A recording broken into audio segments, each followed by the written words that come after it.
One of the most remarkable stories of the 1982 art season has been the rapid rise of this young artist, Keith Haring. 3 years ago, Haring was an art student who had come to New York from Pennsylvania.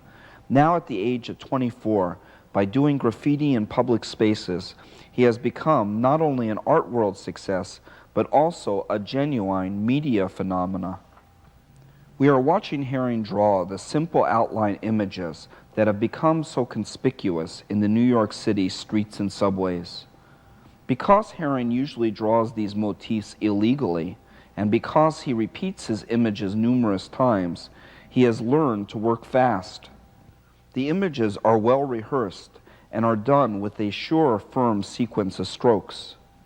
Haring's first motifs were the barking dog and the crawling baby, but soon his repertoire of images expanded and began to include all sorts of distinctive symbols, such as the three-eyed head he's working on here.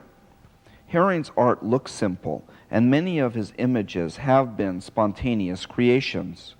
But other motifs were arrived at slowly as he struggled to express an idea or concept. Like the universal symbols used on street signs, Haring's work has a clear legibility. The images attract because they are related to basic facets of life and seem almost archetypal, yet at the same time they are personal. The story of Keith Haring's art is linked to the story of the subway and street graffiti that has existed on the public walls of New York since 1970.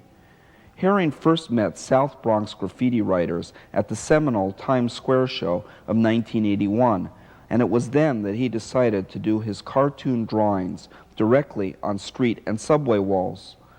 Most graffiti art at this time was stylized name tag signatures done with magic markers on the inside of subway trains.